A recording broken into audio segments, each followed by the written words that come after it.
สำบายดี Good Idea TV มื้อนี้กลับมาพ้อกับกฎอลิศอีกแล้วมื้อนี้วันเสาร์เนาะกะกฎอลิศจะมาเว้าเรื่อง9วิธีดูแลตับเจ้าของจั่งใดให้แข็งแรงเนาะมื้อนี้ก็เอาทั้งภาษาไทยและภาษาอีสานไปเลยเนาะก็ดูแลก่อนวันนี้ก่อนที่ร่างกายจะส่งสัญญาณเตือนเนาะ9วิธีเนาะ อ่ทำไมทำไมต้องดูแลตับ เพราะว่าตับเราน่ะมันทำงาน 24 ชั่วโมง จัดสรรสารต่างๆในร่างกายนะคะ แล้วก็เผาผลาญอาหารให้ได้พลังงาน เก็บสารสำคัญสำหรับร่างกาย แล้วก็ป้องกันโรคเนาะตับระยะแรกนี่อาจจะแทบไม่มีอาการเลยนะ อย่ารอให้มีอาการหนักเนาะแล้วค่อยเริ่มดูแลตับ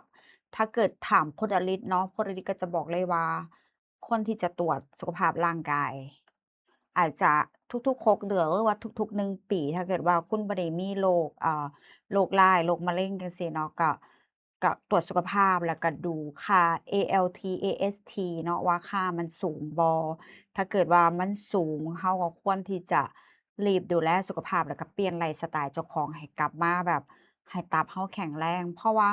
บางครั้งนะตามเฮานี่โคตรแบบมหัศจรรย์มากอะ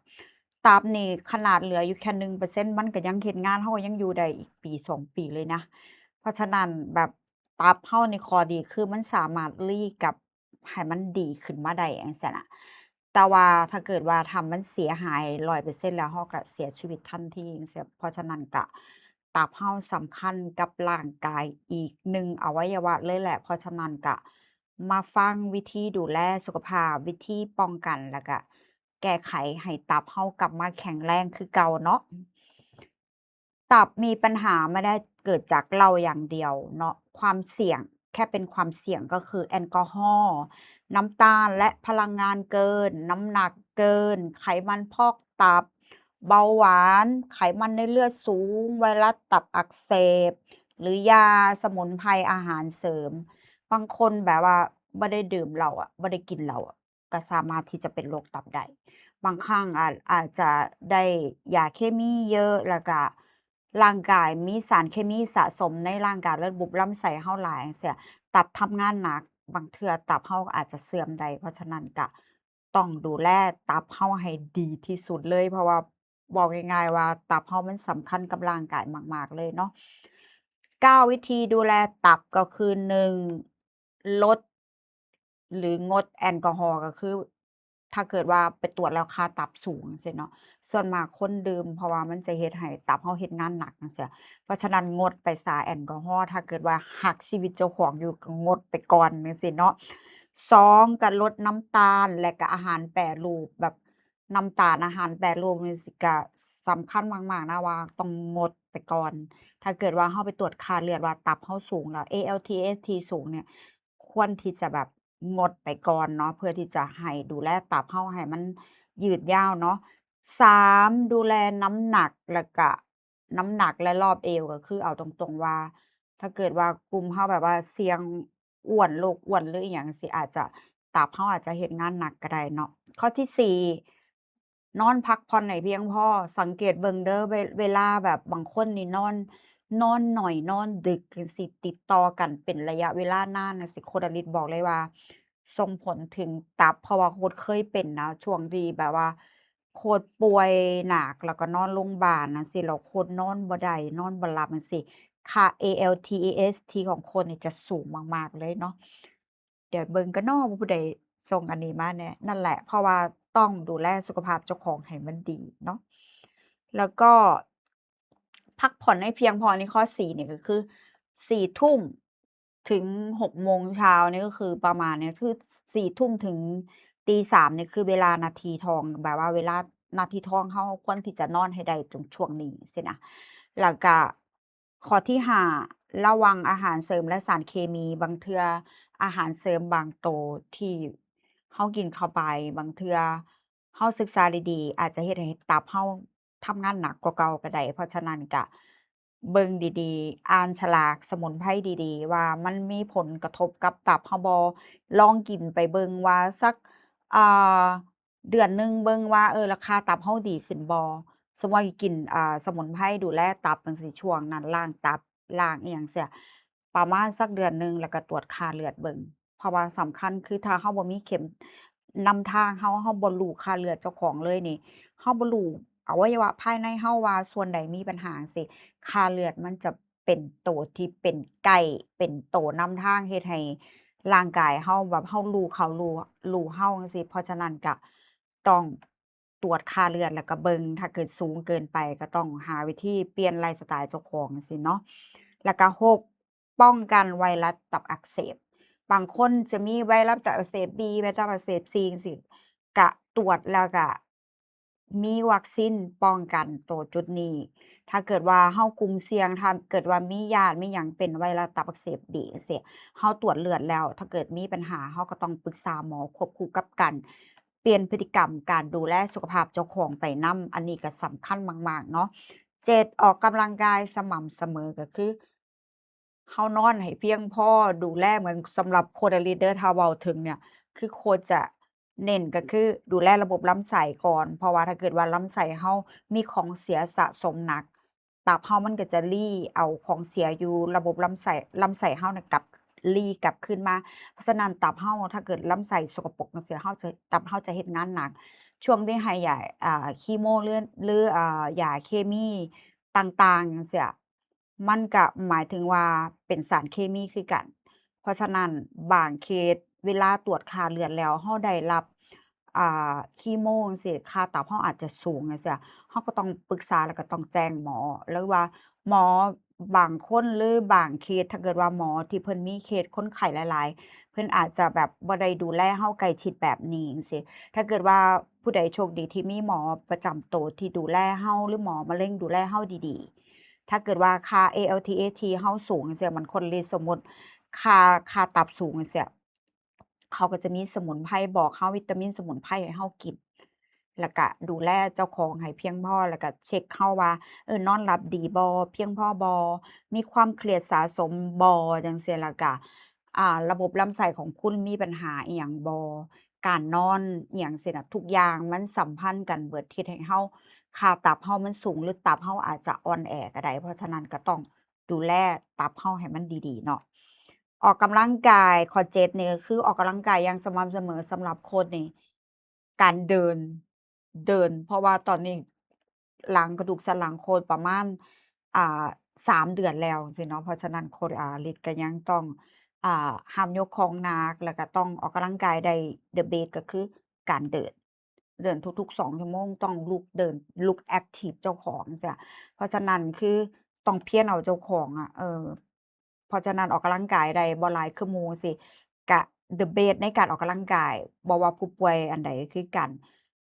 ย่างการเดินนี่แหละข้อ8ดูแลสุขภาพใจแล้วก็ไม่เครียดสังเกตเบิ่งเวลาคนป่วยมีปัญหาหรือว่าเกิดความเครียดหนักๆนี่ตับเราก็ทำงานหนักได้คือกัน เพราะฉะนั้นพยายามแบบว่าผ่อนคลายหาวิธีบ่เฮ็ดให้เจ้าของเครียด ถ้าเกิดเครียดเราจะเฮ็ดจั่งใดให้เราเซาเครียดเบิ่งคลิปที่แบบว่าผ่อนคลายเฮ็ดให้เราหัวเราะเฮ็ดให้เราแบบว่ายิ้มแย้มแจ่มใสหรือว่าไปแบบแฮงเอาต์กับหมู่ที่สนิทไปเที่ยวสถานที่ธรรมชาติพักผ่อนหย่อนใจจั่งซี้มันก็เฮ็ดให้เราแบบว่าบ่เครียดจั่งซี้หรือว่าแบบหากิจกรรมอิหยังก็ได้หรือว่าเขียนอิหยังระบายให้เจ้าของในสมุดโน้ตก็ได้ว่าสาเหตุอิหยังที่เฮ็ดเจ้าของเครียด เราจะเฮ็ดจั่งใดเฮ็ดให้เราเซาเครียดเหมือนโคชออกกำลังกายเบิ่งคลิปเบิ่งอิหยังที่เฮ็ดให้เราผ่อนคลายเบิ่งเล่นกับสัตว์เลี้ยงจั่งซี้โคชอะลิก็จะมีหมาตัวหนึ่งจังซี้เนาะส่วนมากเหมือนหมาของโคชนี่ก็จะช่วยเรื่องจิตใจหรือว่าเฮ็ดให้เราผ่อนคลายได้แบบสิ่งเล็กๆน้อยๆอะเราก็เฮ็ดให้เราแบบมีเสียงหัวเราะได้คือกันเหมือนสัตว์เลี้ยงเราจังซี้หรือว่าเราออกไปนั่ง เบิ่งแบบน้ำตกหรือว่าเบิ่งนั่งอยู่ริมน้ำหรือว่าไปทะเลจั่งซี้นอนรีแลกซ์อยู่เงียบๆผ่อนคลายจั่งซี้ก็เป็นการแบบว่าเฮ็ดให้เราผ่อนคลายแล้วก็คลายเครียดได้คือกันเนาะข้อที่9ตรวจสุขภาพประจำปีอย่างต่อเนื่องเหมือนที่โค้ชบอกว่าการตรวจเลือดเนี่ยมันจะดีมากๆมันจะเป็นเหมือนเข็มทิศที่จะเฮ็ดให้เรานี่แบบว่ารู้เขารู้เราลบ100ครั้งชนะ100ครั้งอันนี้คือสำคัญมากๆ เพราะฉะนั้นก็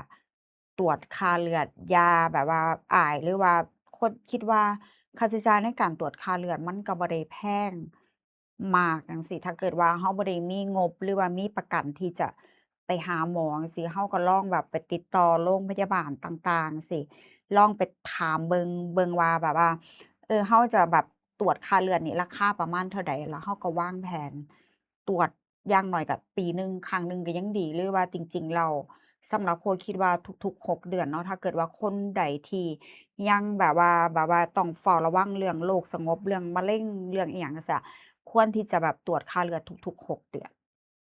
เพราะว่าสำหรับโคชนี่ก็คือทุกๆ6เดือนโคชอะลิจะตรวจค่าเลือดโคชจะได้รู้ว่าเราร่างกายเราบาลันซ์บ่เรามีสารอาหารครบเพียงพอบ่อันนี้ก็สำคัญเนาะเอ๊ะเป็นหยังโคชคือบ่เห็นเวลาอัน อ๋อโอเคแล้วก็ลองมาฟังเบิ่งว่าข้อที่1งดแอลกอฮอล์นี่ก็คือต้องแอลกอฮอล์ทุกชนิดต้องผ่านกระบวนการที่ตับการดื่มมากดื่มต่อเนื่องเพิ่มความเสี่ยงก็คือไขมันพอกตับตับอักเสบพังผืดตับแข็งเริ่มง่ายๆก็คือกำหนดวันที่เหมือนสมมุติว่าเราแบบว่า ติดแอลกอฮอล์จังซี้เนาะเราก็ต้องกำหนดว่ากำหนดวันปลอดแอลกอฮอล์จังซี้แล้วก็ไม่เก็บแอลกอฮอล์ไว้ที่บ้านแล้วก็เลือกดื่มเครื่องดื่มที่ไม่หวานแทนจังซี้เนาะแต่ว่าโคก็เข้าใจเนาะว่าคนที่เคยดื่มแอลกอฮอล์หลายๆจังซี้อาจจะยากแต่ว่าถ้าเกิดว่าเรารู้จักรักร่างกายเจ้าของเรารู้ว่ามันเป็นผลเสียจั่งใดจังซี้โคคิดว่า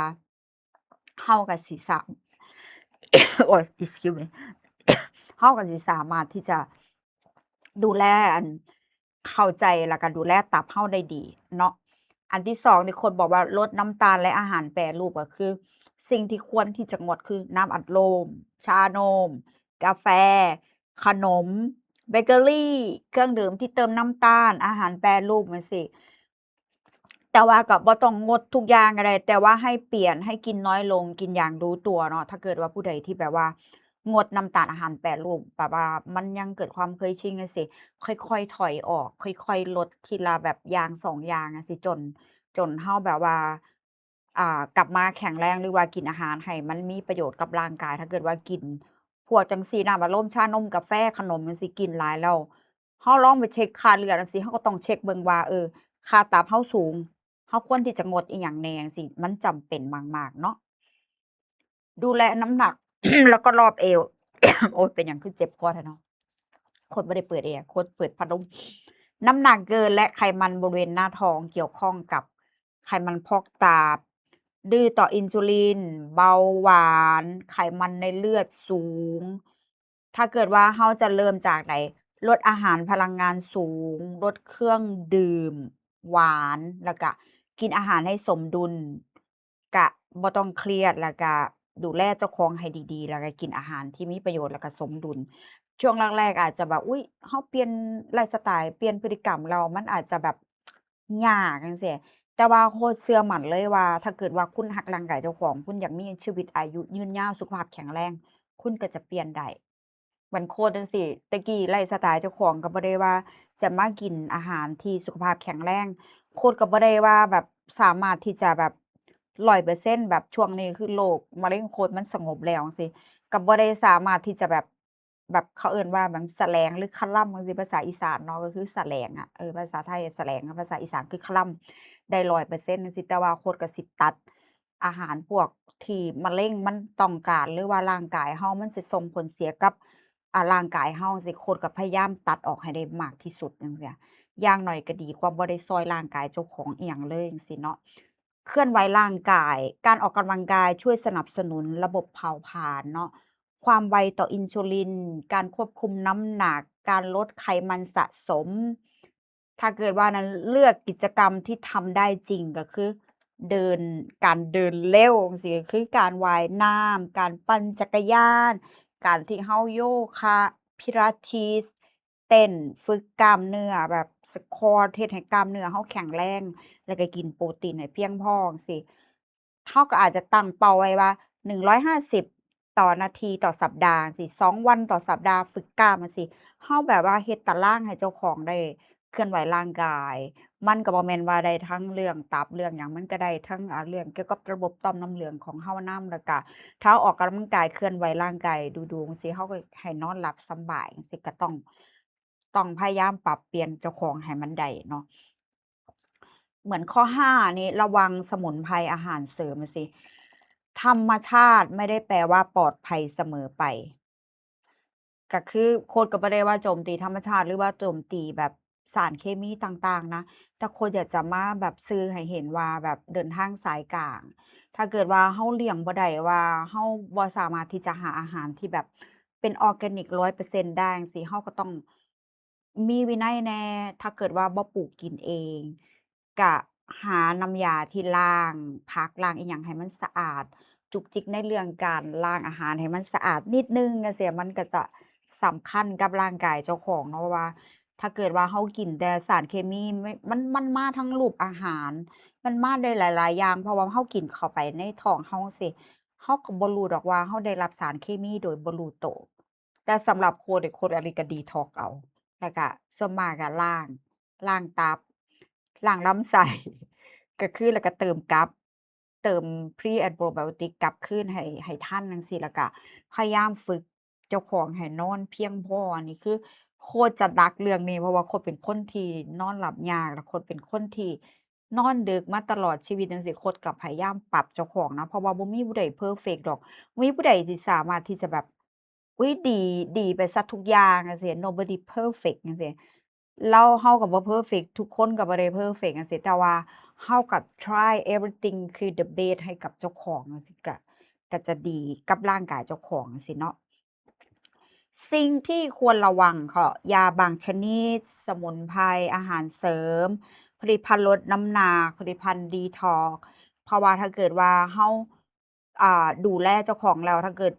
ต้องระวังตรงจุดนี้ว่ารู้จักที่มาที่ไปของการที่เฮาจะซื้อสมุนไพรมีอยบ่อออร์แกนิกบ่กินแล้วถ้าเกิดว่ากินแล้ว6เดือน3เดือนควรหยุดแล้วก็กลับมากินใหม่ดีบ่เพื่อที่จะให้ร่างกายเฮาปรับเนี่ยเฮาก็ต้องเบิ่งแล้วก็สังเกตเจ้าของร่างกายดีๆเนาะ ควรทำอ่านฉลากอย่างระวัดระวังนั่นล่ะเหมือนที่โคดาริสบอกบางเทื่อฉลากต่างๆจั่งซี้ถ้าเกิดว่าสมุนไพรดีๆ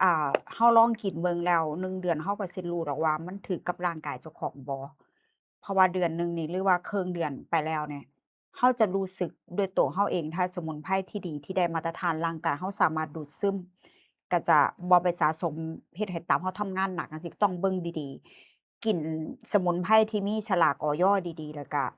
ถ้าเป็นไปได้ก็ออร์แกนิกได้ก็แฮ่งดีบักคักจังซี้แจ้งถ้าเกิดว่าเฮายังรักษาหรือว่าอิหยังจั่งซี้ถ้าเป็นไปได้ก็แจ้งคุณหมอเพิ่นนำว่ากินอันนี้อยู่นะจั่งซี้ถ้าเกิดว่าเฮาเบิ่งแล้วว่าสมุนไพรตัวนี้เป็น Beyond ออร์แกนิกคือมากกว่าออร์แกนิกจังซี้ก็เราสามารถแจ้งคุณหมอว่าไอ้กินตัวนี้อยู่นะเหมือนโคตาลินเนี่ยเวลาไปหาหมอจั่งซี้ หมอเขาจะถามว่าคุณกินวิตามินสมุนไพรอะไรอยู่ไหมจั่งซี้เขาก็สิถามเราแต่เขาก็จะบอกว่าไอ้กินตัวนี้อยู่นะโอเคบ่จั่งซี้เราก็ต้องแจ้งเขาด้วยความจริงจั่งซี้เพราะว่ายาบางตัวถ้าเกิดว่าช่วงที่เราให้สมมุติว่าคนป่วยเป็นมะเร็งจั่งซี้ถ้าเกิดว่าเรากำลังให้คีโมอยู่บางตัวอาจจะไปกระทบกับยาที่เขาให้จั่งซี้ก็รอเบิ่งก่อนแล้วก็พยายามเบิ่งเจ้าของด้วยว่าค่า ALT AST เราสูงหรือเปล่า ถ้าเกิดว่าสูงก็ควรที่จะแจ้งคุณหมอว่าไอ้ค่าตับถ้าเกิดว่าหมอบ่แจ้งเราก็เบิ่งแล้วว่าหมอคะค่าตับประมาณเท่านี้น่ะมันจะโอเคหรือเปล่าแล้วฉันจะสามารถให้ยารอบต่อไปได้ไหมมันเสี่ยงอันตรายหรือเปล่าอย่างเงี้ยเราก็ต้องถามคุณหมอให้แน่ชัดหรือซุมื้อนี้มี ChatGPT ข้อยก็บ่ได้ว่า ChatGPT ถูกเสมอแต่ว่ามันก็ดีกับเราก็คืออย่างน้อยเราก็มีที่ปรึกษา หรือบ่ซั้นก็โทรมาหาโคดาริดก็ได้จังซี้ก็โทรมาสอบถามว่าโคดาริดค่าเลือดพี่เป็นแบบนี้ๆพี่ควรจะปรับแบบไหนควรที่จะดูแลสุขภาพเจ้าของแบบใดจังซี้ก็สามารถที่จะทักเข้ามาปรึกษาโคดาริดก็ได้เนาะ แล้วดีท็อกซ์ตับจะจำเป็นหรือเปล่า ตับไม่ได้ต้องการสูตรล้างพิษราคาแพง ควรให้ความสัมพันธ์กับอาหารสมดุล ใช้ยาอย่างถูกต้อง แล้วก็ควบคุมน้ำหนัก ลดแอลกอฮอล์ออกกำลังกายตรวจสุขภาพ ถ้าเกิดว่าเฮาเฮ็ดอันนี้บ่ดีแล้วเฮาก็อาจจะหาสมุนไพรดีๆอันนี้ก็คือตีผลาจั่งซี้เฮาก็สามารถที่จะเป็นสมุนไพรไทยดีๆสิตีผลาที่แบบว่าได้รับการรับรองจั่งซี้มันของคุณหมอแก้มหอมนี่เพิ่นก็มีตีผลาถามว่าโคดเคยกินบ่เคยช่วงที่โคดให้ยาเป็นมะเร็งรอบ2รอบ3รอบ4จังซี้โคดก็กินตีผลาคือกันเพราะว่า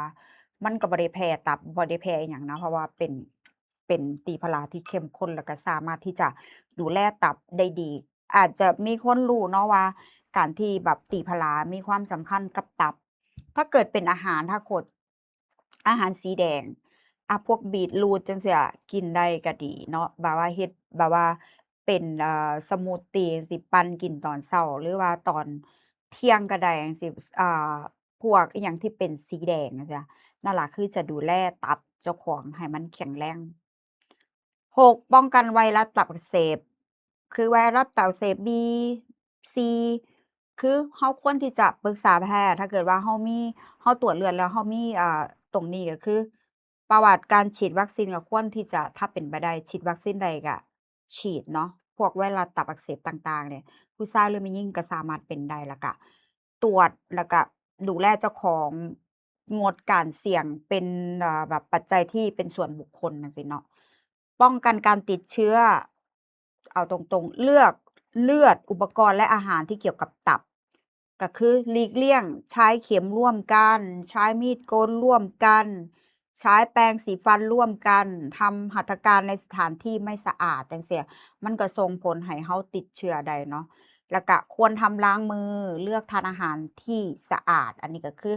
ป้องกันการติดเชื้อคือเฮาก็ล้างมือให้สะอาด เลือกร้านอาหารที่สะอาดมันก็ดีกับร่างกายเจ้าของเนาะ8ดูแลสุขภาพโดยรวมสุขภาพตับไม่ได้แยกจากสุขภาพทั้งร่างกายดูแล5เรื่องนี้ไปพร้อมกันก็คือน้ำตาลในเลือดไขมันความดันเนาะการนอนแล้วก็น้ำหนักตับที่ดีเริ่มด้วยการดูแลสุขภาพทั้งระบบมันบ่แม่นว่าเฮาสิมากินแต่สมุนไพรอย่างเดียวมันก็บ่แม่น ควรที่จะดูแลทุกสิ่งทุกอย่างมันต้องเดินไปพร้อมกันเหมือนคนที่บอกว่าอุ๊ยเป็นมะเร็งตับจังซี้ถ้าถามโคดนะส่วนมากนี่ถ้าตามประสบการณ์นะที่โคดเห็นก็บ่ต้องมาบอกว่าผิดถูกหรือเปล่าแต่สำหรับโคดที่เฮ็ดดูแลสุขภาพเจ้าของเรื่องตับคือถ้าค่า ALT/AST โคดสูงถ้าโคดตรวจเลือดแล้วเนี่ยโคดจะบ่เอาสารเคมีเข้าร่างกายเลย ถ้าหมอยังขยันขย้อว่าให้โคดอะลิดแบบว่าต้องให้ยา target therapy โน่นนี่นั่นโคดจะลองเบิ่งก่อนฉันขอแบบ1เข็มจั่งซี้ถ้าเกิดว่ามันค่าตับสูงแล้วก็ค่าเลือดมันร่วนเยอะเกินไปจั่งซี้โคดอะลิดก็จะหยุดก่อนเพราะว่าถ้าค่าตับโคดสูงปั๊บนี่โคดจะซีเรียสมากๆเลยแบบ1แหละโคดต้องรีบ detox เอาของเสียออกจากลำไส้ให้ทัน ก็คือแล้วก็2โคตรต้องมาจำกัดความเครียดเจ้าของว่าเฮ้ยเฮานอนหลับดีบ่เฮาเครียดบ่ช่วงนี้ต้องกำจัด3เฮาออกกำลังกายตากแดดโน่นนี่นั่นแบบเพียงพอบ่ก็ต้องมาเบิ่งอีกทีหนึ่งแล้วถ้าเกิดว่าเฮาเปลี่ยนไลฟ์สไตล์เจ้าของแล้วก็ต้องเอาสมุนไพรแบบดีๆเข้ามาเพื่อที่จะช่วยให้ค่าตับของคุณมันดีขึ้นในช่วงนั้น แล้วก็มันก็จะมีแบบหัวบีบจั่งซี้ก็คือตอนที่โคชดูแลสุขภาพเจ้าของช่วงที่โคชป่วยแล้วก็ค่าตับโคชสูงโคชก็จะกินตัวรั้งตับแบบหัวบีบของคุณหมอแก้มหอมนี่โคชจะกินมาตลอดโคชจะมีติดบ้านไว้เลยเพราะว่าเราบ่รู้ว่าช่วงแต่ละช่วงของการตรวจค่าเลือดน่ะมันจะเป็นแบบใด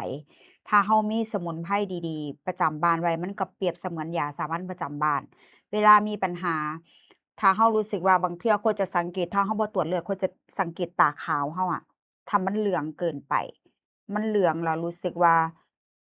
เช็กลิสต์เจ้าของว่าเฮ้ยตับฉันมันแบบฉันนอนน้อยหรือเปล่าเครียดหรือเปล่าส่วนล่างลำไส้คือถ่ายท้องผูกไหมจั่งซี้น่ะเราเบิ่งเจ้าของแบบนี้เบื้องต้นแล้วก็เช็กตาขาวว่าอุ๊ยช่วงนี้ตาขาวฉันมันเหลืองหรือเปล่าวะ ฉันนอนหลับหนักหรือได้ดีหรือเปล่าเนี่ยเราก็เช็กเบสิกตรงจุดนี้ได้ถ้าเกิดว่าตาขาวเรามันเหลืองจั่งซี้เราก็ควรที่จะแบบอุ๊ย เอาส่วนล่างลำไส้ซอยเจ้าของให้ได้ไวที่สุดสำหรับโคดเทคนิคของโคดคือต้องไวกว่าน้องมะเร็ง โคชจะบ่รอให้แบบว่าสมมุติค่าเลือดโคชมีปัญหาตัวใดโคชจะโฟกัสปึ้มทันทีเลยททททำทันทีจะรีเซิร์ชหนักเลยว่าอุ๊ยค่าเลือดฉันอัน ALT AST ค่าตับฉันเฮ้ยช่วงนี้สูงฉันต้องดูแลสุขภาพจั่งใดต้องอิหยังสิโคชต้องแบบเร็วมากๆโคชจะบ่ทิ้งให้ค่าเลือดเจ้าของแบบว่ามีปัญหาแบบค่าเลือดสูงหรือต่ำเนี่ยนานเกินไป ถ้าสมมุติช่วงใดที่คนไข้บอกว่าเฮ้ยไปให้คีโมตับตามที่สังเกตเบิ่งนะคุณให้ได้แต่ว่าคนขอแนะนำว่าให้เคลียร์ระบบลำไส้เจ้าของให้สะอาดถ้าเกิดระบบลำไส้เจ้าของสะอาดตับเราจะเฮ็ดงานได้แบบว่าแบบเฮ็ดงานบ่ได้เฮ็ดงานหนักคือตับจะไม่ทำงานหนักเพราะฉะนั้นคือลำไส้นี่สำคัญอันดับหนึ่งเลยสำหรับโคดาลิส เหมือนถ้าสูตรเกินสันนี่บอกเลยว่าถ้าเกิดว่าคุณไม่ได้เปิดใจเรื่องการเอาของเสียออกให้ทันถ้าเกิดว่าคนยิ่งเป็นระยะมะเร็งระยะ4นะยิ่งแบบตับเนี่ยคือถ้าสูตรเกินสันนะที่เขาเฮ็ดเป็นแบบแพทย์ทางเลือกจริงจังเนี่ยเขาจะให้ detox ทุกๆ3-4ชั่วโมงมื้อละ5ครั้งด้วยซ้ำไปค่อยๆเอาออกทุกๆ3-4ชั่วโมง คือแบบจน4ครั้งถึง5ครั้งโคตเคยทำอยู่ตอนโคตเคยเฮ็ดตอนที่โคตไป Gerson Therapy ที่ Sedona น่ะอันนี้คือบอกเลยว่ามีเคสบางเคสที่เขาแบบอยากจะไปอ่าทำสูตร Gerson แล้วเขาก็ถามประวัติว่าคุณแบบว่าเปิดใจเรื่องการเอาของเสียออกจากลำไส้ไหมเขาบอกว่าไม่ไอบ่อยากทำคุณก็เสียเงินทิ้งคุณก็เสียเงินทิ้งไปเฉยๆจังซี้นะ เพราะฉะนั้นคือถ้าบ่เปิดใจเรื่องการเอาของเสียออกหรือบ่ได้เฮ็ดแบบว่าสำหรับคนนี่เฮ็ดแบบผสมผสานคนจะบ่ได้เอาเกอสัน100%เปอร์เซ็นต์เพราะว่าบางเกอสันสูตรเกอสันมันเข้มข้นมากถ้าเกิดว่าคุณมี side effect หนักๆถ้าคุณแก้อาการบ่ได้บ่เป็นคุณอาจจะเสี่ยงกับการตุยมากกว่าการที่จะเฮ็ดให้เจ้าของดีขึ้นจั่งซี้ พอตอนที่โค้ชไปเรียนอยู่ Gerson Therapy ที่ Sedona อเมริกาโค้ชไป3อาทิตย์มีหมอประจำตัวทุกคนมีหมอส่วนตัวแล้วก็ทุกครั้งเขาจะตรวจเลือดทุกๆทุกอาทิตย์ด้วยซ้ำไปโค้ชไป3อาทิตย์จั่งซี้หรือว่าทุกๆ3มื้อด้วยซ้ำไปแต่ว่าตีไปทุกๆอาทิตย์ด้วยซ้ำไปเพราะว่าการที่เราเฮ็ดสูตร Gerson เนี่ยค่าเลือดเรามันจะขึ้นๆลงๆ เพราะฉะนั้นหมอจะดูแลเฮานี่แบบใส่สูตรเกอซันแล้วก็ช่วงที่เฮา detox เอาของเสียออกเนี่ยเขาก็ต้องเช็กค่าเลือดว่าเฮาขาดสารอาหารบ่การป่วยเป็นมะเร็งหรือว่าเป็นเกี่ยวกับมะเร็งตับหรืออิหยังนี่ต้องโฟกัสเรื่องให้ตับเฮ็ดงานได้น้อยที่สุดก็คืออย่าให้ตับเฮ็ดงานหนักถ้าเกิดว่าตับเฮ็ดงานหนักนี่คือมันแฮ่งจะแบบไปกันใหญ่น่ะแบบตับเบิดเฮาก็เสียชีวิตเพราะฉะนั้นโคดก็ฝากไว้ว่า ตับมีความสำคัญดูแลระบบลำไส้อันดับหนึ่งแล้วตับคุณจะดีขึ้นได้ไวเนาะสำคัญมากๆดื่มน้ำเยอะๆช่วยล้างตับไหมน้ำสำคัญแต่ไม่ได้ล้างไขมันในตับโดยตรงดื่มน้ำให้เหมาะสมไม่จำเป็นต้องฝืนดื่มมากโดยเฉพาะโรคไตโรคหัวใจตับแข็งแล้วก็ปรึกษาแพทย์เรื่องปริมาณน้ำที่เหมาะสมเนาะ ปกติถ้าเกิดว่าคุณป่วยหนักๆหรือว่าคุณมีความเสี่ยงว่าเป็นอ่มะเร็งตับจั่งซี้คุณก็ควรที่จะพบหมอต่อเนื่องสำหรับโคดเด้อถ้าค่าตับสูงปั๊บโคดโฟกัสการเอาของเสียออกทันทีแล้วก็เติมกลับให้ทันแล้วก็เมกชัวร์ว่าวิตามินของโคดถึงโคดเป็นคนที่แบบว่ากินอาหารได้น้อย เป็นคนจอย เป็นคนรูปร่างเล็กผอมแล้วก็กระดูกหน่อยรูปเป็นคนจอยมาตั้งแต่ไหนแต่ไรคืออันนี้คือน้ำหนักของโคดทั้งชีวิตก็คือประมาณ46-48แค่นั้นบ่เคยเกินกว่านั้นถ้าอ้วนสุดโคดก็ประมาณแค่50โคดบ่เคยอ้วนโคดจะเป็นคนผอมแบบนี้มาตั้งแต่ไหนแต่ไรแล้วสิบางคนจะบ่รู้ว่าเฮ้ยคุณอลิซทำไมผอมจังโคดผอมแบบนี้มาตั้งแต่ไหนแต่ไรแล้ว น้ำหนักโค้ช45-48เท่านั้นบ่เคยเกินนี้สิโค้ชก็อาจจะโชคดีหรือจั่งใดก็บ่รู้เพราะว่าโค้ช แต่ว่าสำคัญคือโคชต้องตรวจค่าเลือดแล้วก็ดูว่าเฮ้ยฉันขาดสารอาหารหรือเปล่าอันนี้สำคัญมากๆเลยแต่ว่าถ้าโคชตรวจนี่ค่าสารอาหารของโคชนี่แทบบ่ขาดถ้าเกิดว่าช่วงที่โคชให้ยา Target Therapy เนี่ยเม็ดเลือดขาวอาจจะต่ำนิดหนึ่งฮีโมโกลบินอาจจะร่วนนิดหน่อยจังซี้แค่นั้นแต่ว่าค่าตับค่าไตค่าทุกอย่างจั่งซี้โคชจะบ่มีปัญหาเลยจะอยู่ตรงกลางเลยโปรตีนจั่งซี้โคชจะเน้นมากว่า เฮ้ยตรวจโปรตีนเราถึงหรือเปล่าจั่งซี้ทุกอย่างแบบสำคัญเบิดถ้าเราเฮ็ดค่าเลือดให้เราร่างกายเราบาลันซ์ร่างกายเรากับมหัศจรรย์สามารถแบบ heal เจ้าของได้อันนี้สำคัญหน้าที่เราคือเฮ็ดร่างกายให้เราบาลันซ์ที่เหลือคือร่างกายเราก็จะช่วยเหลือเราพร้อม ข้อ9ข้อสุดท้ายเนาะตรวจสุขภาพอย่ารอให้มีอาการเนาะโรคตับบางชนิดอาจไม่มีอาการอักเสบหรือไม่มีอาการชัดเจนเลยเพราะฉะนั้นผู้ที่ควรตรวจ1น้ำหนักเกินโดยที่แบบอุ๊ยอยู่ๆก็น้ำหนักขึ้นสูงจังซี้เนาะ2เบาหวานเนาะ3ไขมันในเลือดสูง4ดื่มแอลกอฮอล์เป็นประจำนะโพดเคยแบบว่าอยู่กับคนที่เขาดื่มแอลกอฮอล์นี่ บอกเลยว่าถ้าดื่มหนักๆดื่มจัดๆนี่ตับเราเฮ็ดงานหนักมากเพราะฉะนั้นก็ถ้าผู้ใดงดเรื่องแอลกอฮอล์ได้ก็งดนะคะยิ่งถ้าเกิดว่าคุณรู้ว่าคุณเป็นมะเร็งตับจังซี้ คุณควรสมมุติว่าถ้าคุณติดแอลกอฮอล์จังซี้คุณควรที่จะไปเข้าการบำบัดเพื่อที่จะเลิกแอลกอฮอล์แบบจริงจังแล้วก็ต้องเฮ็ดแบบโพรเฟสชันนัลอะต้องมีหมอมีหยังคอยดูแลอย่างใกล้ชิดจังซี้ถ้าเกิดว่าคุณมีอาการที่แบบว่าเลิกเหล้าบ่ได้จังซี้มันก็ส่งผลกับตับถ้าตับคุณเบิดคุณก็เสียชีวิตอันนี้สำคัญมากๆ9สัญญาณเตือนที่ควรรู้อย่ามองข้ามอาการพวกนี้เนาะ 1อ่อนเพลีย2เบื่ออาหาร3น้ำหนักลด4ปวดชายโครงขวาเพราะว่าตับเรามันจะอยู่แอเรียข้างขวาจั่งซี้เนาะ5ปัสสาวะเข้ม6ตัวเหลืองตาเหลืองนี่สำคัญมากๆฟ้าวไปตรวจร่างกายเจ้าของแล้วจะได้รู้ไวเราก็ฟื้นฟูตับเราได้ไวเมื่อไหร่ควรไปโรงพยาบาลเนาะ อย่ารอดูอาการหากมีอาการสับสนง่วงผิดปกติอาเจียนเป็นเลือดถ่ายดำถ้าถ่ายดำต่อเนื่องนี่ควรที่จะฟ้าวเลยตัวเหลืองมากปวดท้องรุนแรงท้องบวมอย่างรวดเร็วจั่งซี้ต้องฟ้าวไปหาหมอเนาะเพราะว่าบางเทื่อถ้าเราดูแลเจ้าของเบื้องต้นหรือว่าพอเรามีอาการแบบนี้แล้วฟ้าวไปตรวจเบิ่งว่าโอเคบ่ ถ้าเรารู้แล้วว่าตับเรามีปัญหาเราสิได้ฟ้าวมาแก้ไขแล้วก็เฮ็ดแบบสามารถตับเรากลับคืนมาได้ตับมันกลับมาถ้าเราดูแลดีๆทุกๆ2ปีอยู่แล้วเนาะแล้วก็9วิธีดูแลตับเริ่มได้จากวันนี้เนาะเหมือนที่เขาบอก1งดแอลกอฮอล์2ลดน้ำตาลและก็อาหารแปรรูป3ดูแลน้ำหนักรอบเอว4เคลื่อนไหวร่างกาย 5ระวังยาอาหารเสริม6ป้องกันไวรัสตับอักเสบ7ป้องกันการติดเชื้อ8ดูแลสุขภาพโดยรวม9ตรวจสุขภาพประจำเนาะอันนี้ควรบอกทุกๆ6เดือนควรตรวจสุขภาพประจำเนาะถ้าเกิดว่าเรารักตับไม่ใช่แค่ดื่มน้ำล้างพิษแต่คือการหยุดเติมภาระและให้ร่างกายได้รับการดูแลอย่างถูกวิธี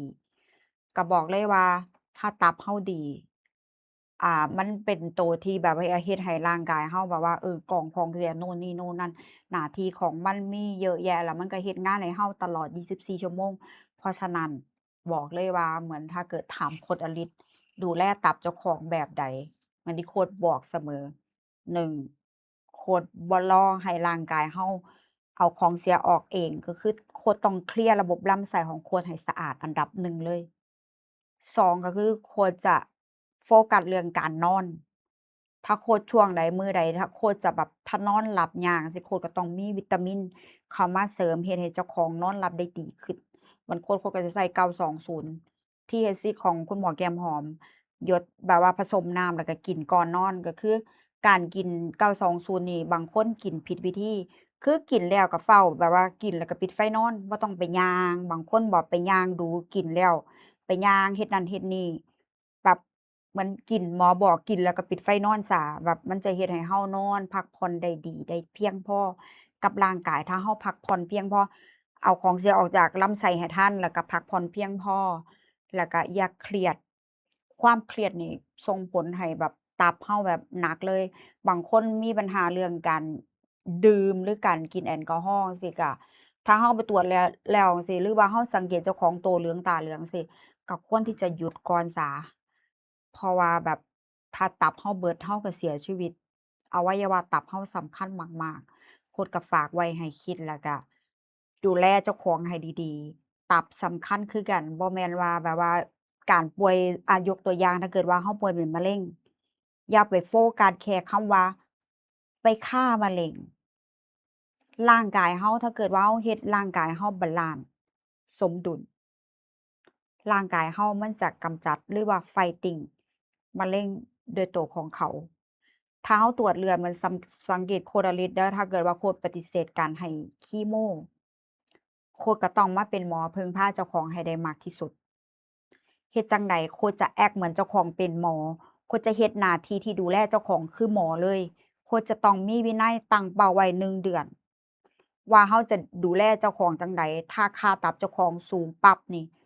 โคดจะจริงจังมากโคดจะอัดสมุนไพรอัดวิตามิน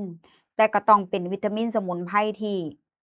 เฮากินแล้วเฮาตรวจค่าเลือดคู่กันถ้าเกิดว่าสมุนไพรอันใดดีๆร่างกายเฮาจะดูดซึมค่าตับเฮาก็จะลดลง แต่ถ้าสมุนไพรตัวใดที่บ่ดีเฮากินเข้าไปแล้วร่างกายเฮาบ่ดูดซึมล้างตับบ่ได้มันก็ส่งผลเสียเฮาก็ต้องหยุดก่อนบ่แม่นว่าไปตะบี้ตะบันหรือว่าการให้คีโมคือกันถ้าค่าตับเฮาสูงปั๊บ ALT/AST สูงแล้วบัดนี้เฮายังดันทุรังว่าต้องให้คีโมเรื่อยๆเรื่อยๆจังซี้ถ้าให้ไปเข็ม1เข็ม2เข็ม3แล้วค่าตับยังสูงปี๊ดจังซี้ บ่แม่นว่าคุณต้องการฆ่ามะเร็งแต่ร่างกายคุณตับคุณหมดคุณก็เสียชีวิตได้คือกันอย่าโฟกัสแค่ว่าอุ๊ยฉันต้องห้ำหั่นกับก้อนมะเร็งฉันต้องห้ำหั่นว่าฉันบ่มีเซลล์มะเร็งในร่างกายแล้วบ่แม่นสำคัญที่สุดที่คุณควรที่จะรู้ว่าเวลาคุณป่วยเป็นมะเร็งคุณควรที่จะเฮ็ดค่าเลือดร่างกายของเจ้าของให้บาลันซ์แล้วก็เปลี่ยนไลฟ์สไตล์เจ้าของกินได้นอนได้ขี่ได้ออกกำลังกายได้ กินสมุนไพรหยุดเชื้อมันไว้ก่อนจั่งซี้เพราะฉะนั้นคือทุกสิ่งทุกอย่างมันต้องย่างไปพร้อมกันเดินไปพร้อมกันมันบ่มีอิหยังที่บอกว่าบ่สำคัญทุกข้อสำคัญหมดทุกช่วงในการดูแลร่างกายเจ้าของนี่สำคัญทุกอย่างมันไม่ใช่ว่าไม่สำคัญถ้าเกิดว่าคุณละเลยแค่ข้อเดียวหรือ2ข้อจั่งซี้มันอาจจะบ่เห็นผลก็ได้หลายคนบอกว่าเอ๊ะเป็นหยังคนละนิดเฮ็ดแล้วคนละคือดีขึ้น แต่ว่าไอ้เฮ็ดแล้วไอ้คือบ่ดีขึ้นคือคนละเล็ดบางคนมีปัญหาเรื่องอ่าปอดจังซี้อ้าวคนละลิตรก็บอกแนะนำไปแล้วแต่ว่าข้อเสียคือคนบ่รู้ว่าคุณเฮ็ดเข้มข้นขนาดใดคุณเฮ็ดไปแล้วมันเข้มข้นเท่ากับที่โคเคยมีประสบการณ์ในการดูแลสุขภาพเจ้าของบ่จังซี้ถ้าถามนี่จริงจังแล้วก็มีวินัยในการดูแลเจ้าของนี่มากเพราะว่าหยังติรักเจ้าของ โคตรบ่อยากตุ๋ยบ่อยากยังบ่ทันได้จากโลกใบนี้ไปโคตรยังมีภาระที่ต้องดูแลลูกโคตรยังมีหน้าที่ที่ต้องดูแลจั่งซี้ถ้าเกิดว่าเหมือนประสบการณ์ของโคตรนี่ที่เคยผ่านการป่วยมาล้มลุกคลุกคลานแบบผ่านการตุ๋ยมาบ่ต่ำกว่า4-5เทื่อจั่งซี้บอกเลยว่าโคตรก็มีประสบการณ์แบบตรงเลยแล้วก็เป็นหมอดูแลเจ้าของนี่แทบแบบ90%นี่ดูแลเจ้าของ แต่ว่าถึงเวลาเราพึ่งพาหมอเราก็ต้องพึ่งพาบ่แม่นโคตรบ่เคยปฏิเสธหมอนะแต่ว่าโคตรจะอธิบายให้เขาฟังถึงเหตุและผลโคตรอาจจะเบิ่งเจ้าของแล้วถ้าเกิดว่าเราให้ยาแล้วมันบ่เป็นผลดีกับร่างกายเจ้าของเราก็ควรที่จะแจ้งหมอว่าไอ้ขอชะลอไว้ก่อนหรือหยุดไว้ก่อนอาจจะบ่ได้วิธีการดูแลหรือว่าการเว้ากับหมอนี่ก็สำคัญคือกันเราควรที่จะเว้ากับหมอโดยเหตุผลถ้าหมอที่เขาดีเขาจะฟังเหตุผลของเรา ถ้าหมอที่เขาใส่อารมณ์เขาก็สิด่าเราเพราะฉะนั้นก็ถ้าหมอผู้ใดที่เขาบ่ดีแล้วก็ด่าเราแล้วก็บ่ได้ให้กำลังใจเราบางเทื่อเราอาจจะแบบไปหาเขาเราอาจจะแทบบ่อยากไปหาโอ๊ยไปหายามใดก็ถูกด่าจั่งซี้ก็เปลี่ยนหมอหมอผู้นี้บ่ดีก็เปลี่ยนหมอคนอื่นเหมือนโคชอยู่อเมริกาหมอคนนี้ฉันรู้สึกว่าฉันบ่แฮปปีโคชก็ขอเปลี่ยน แต่ว่าก็บอกเขาดีๆมีขั้นตอนในการบอกการแจ้งเขาว่าไอต้องการเปลี่ยนหมอนะไอต้องการที่จะรักษากับหมอคนนี้เหตุผลอิหยังแบบใดเป็นหยังฉันคือต้องการเปลี่ยนหมออันนี้คืออเมริกาเขาจะมีสเต็ปแล้วก็ให้เราเขียนคำร้องแล้วก็รีเควสต์ไปว่าไอต้องการเปลี่ยนหมอนะอาจจะอ้างว่าอยู่ไกลบ้านจังซั้นจังซี้ฉันอยู่กับหมอคนนี้ฉันรู้สึกสำบายใจกว่าก็ว่าไป เพราะฉะนั้นก็ฝากไว้เนาะเหมือนที่โคชจะบอกว่าทุกสิ่งทุกอย่างน่ะ9วิธีที่ดูแลตับนี่ก็คือบอกเลยว่านำไปปฏิบัติเนาะถ้าเกิดให้โคชสรุปก็คือ1งดแอลกอฮอล์อันดับหนึ่งเลย2ก็คือลดน้ำตาลและอาหารแปรรูป3ดูแลน้ำหนักแล้วก็รอบเอวคืออย่าให้อ้วนจังซี้นะ4เคลื่อนไหวร่างกายออกกำลังกายให้มันเพียงพอ ก็คือเดินซุมื้อเช้าเที่ยงแลงก็ได้หรือกระโดด Trampoline แล้วแต่ไลฟ์สไตล์เฮาแล้วแต่โรคที่เฮาเป็นเนาะแล้วก็ระวังอาหารเสริมที่บ่มีคุณภาพถ้ากินเข้าไปแล้วเดือนหนึ่งแล้วไปตรวจแล้วค่าเลือดบ่ดีก็ต้องงดไปก่อนเนาะแล้วก็ดูแลแล้วก็ตรวจเรื่องไวรัสตับอักเสบ B อักเสบ C เนาะป้องกันการติดเชื้อแล้วก็ดูแลสุขภาพโดยรวมนะข้อ9ก็ตรวจสุขภาพและสัญญาณเตือนถ้าเกิดมีสัญญาณโตเหลืองตาเหลืองรู้เลยว่าเจ้าของไลฟ์สไตล์ดื่มแอลกอฮอล์หนักแล้วมีอาการโตเหลืองตาเหลืองก็ฟ้าวไปหาหมอแล้วก็เราจะได้หาวิธีแก้ไขได้ทันท่วงทีเนาะเหมือนสำหรับของคุณหมวกแก้มหอมก็สิมีตัวที่เป็นล่างตับอันนี้โคตรตอนที่โคตรแบบว่าผ่านการป่วยเป็นมะเร็งช่วงที่เป็นหนักๆโคตรก็จะกินตัวล่างแบบหัวบีบกินแบบนี้ก็สิมีแบบว่าหยดใส่น้ำร้อนอันนี้คือเป็นหัวบีบเป็นน้ำ เป็นสมุนไพรน้ำบีบใส่น้ำร้อนแล้วก็ใส่แก้วที่มันเป็นแบบอย่าเป็นแก้วสเตนเลสแล้วก็อย่าใส่ช้อนสเตนเลสเป็นแก้วแบบว่าเซรามิกจังซั้นซี้ก็ได้แต่ว่าห้ามใส่สเตนเลสทุกอย่างจังซี้แล้วก็ใส่น้ำร้อนแล้วก็กินไปเช้าเที่ยงแลงจังซี้ถ้าผู้ใดแบบบ่มักกินแบบนั้นแต่ถามว่ากินง่ายบ่กินง่ายมากเลยโคตรมักบักคักคือบ่ได้มีแบบขมหรืออิหยังเลยหอมดีกินใส่กับน้ำร้อนนี่โอ๊ยดีมากๆไอ้ตัวนี้ล้างตับเนาะ ถ้าบางคนบ่มักก็แบบกินแบบเป็นเม็ดก็ได้คุณหมอมีทั้งแบบน้ำแบบเม็ดแล้วก็เป็นแบบตีผลาแบบนี้ก็แล้วแต่ถ้าเปิดแล้วก็เอาไปใส่ตู้เย็นไว้นำเนาะมันก็จะเฮ็ดให้แบบว่าช่วยแบบว่าให้แบบอยู่ได้นานเพราะว่าประเทศไทยมันร้อนถ้าสำหรับโคนี่ถ้าอยู่อเมริกาถ้าโคซื้อเป็นขวดแบบนี้ขวดแก้วสิโคไดก็จะเอาไปใส่ตู้เย็นเปิดแล้วต้องเอาไปแช่ตู้เย็นไว้เนาะเพื่อที่จะให้สมุนไพรเฮามีประสิทธิภาพ มื้อนี้โคดาริดกะฝากไว้เนาะแค่นี้กะมื้อวันจันทร์พ้อกันใหม่เนาะวันอาทิตย์โคดอาจจะออกไปไล่ข้างนอกนะก็อาจจะเป็นวันที่พักผ่อนอาจจะไล่แบบว่าคุยกับ FC หรือว่าลูกศิษย์ลูกหาถามตอบคำถามอาจจะบ่ได้มาไล่อยู่ Good Idea TV จังซี้เนาะโคดหยุดวันอาทิตย์นี่เนาะก็พักผ่อนเนาะเหมือนการเฮ็ดงานหรืออิหยังก็สร้างถ้าเกิดว่าเราเคยผ่านการป่วยเป็นมะเร็งมาก่อนจังซี้ควรที่จะมีมื้อที่เราแบบ freedom อะอิสระแบบพักผ่อนคลายเจ้าของให้เจ้าของรู้สึกว่าฉันทำงานมาทั้งอาทิตย์แล้วนะฉันควรที่จะให้รางวัลอันใดกับเจ้าของสิให้รางวัลกับตัวเองคือแบบไปกินอาหารที่เรารู้สึกว่ามีความสุขที่แบบว่าบ่แสลงกับลูกเจ้าของจนเกินไปแล้วก็ไปพักผ่อนถ้าผู้ใดมักชอปปิงก็ไปย่างชอปปิงถ้าผู้ใดอยากไปท่องเที่ยวก็ไปเที่ยวน้ำทะเลน้ำตกจังซี้ก็ลองเบิ่งนะเอาไลฟ์สไตล์ของคนอลิสไปปรับใช้ โคตรอลิซเชื่อว่าถ้าเรารู้จักรักร่างกายเจ้าของทุกมื้อรู้จักรักเจ้าของการรักร่างกายตัวเองมันไม่ใช่คำว่าเห็นแก่ตัวถ้าเรารักร่างกายเจ้าของเราจะมีวิธีดูแลเจ้าของให้แข็งแรงแล้วเราก็จะมีแรงมีพลังไปช่วยเหลือคนอื่นต่อไปหรือคนที่เรามีแรงมีพลังมีสุขภาพแข็งแรงไปดูแลคนที่เราเจ้าของรักมื้อนี้โคตรอลิซก็ฝากไว้ให้คิดคุณไก่สวัสดีค่ะ พี่เอมมาสวัสดีค่ะมื้อนี้โคดาริกะฝากไว้แค่นี้เนาะก็พอกันใหม่มื้อวันจันทร์ก็สำบายดีสวัสดีค่ะบ๊ายบาย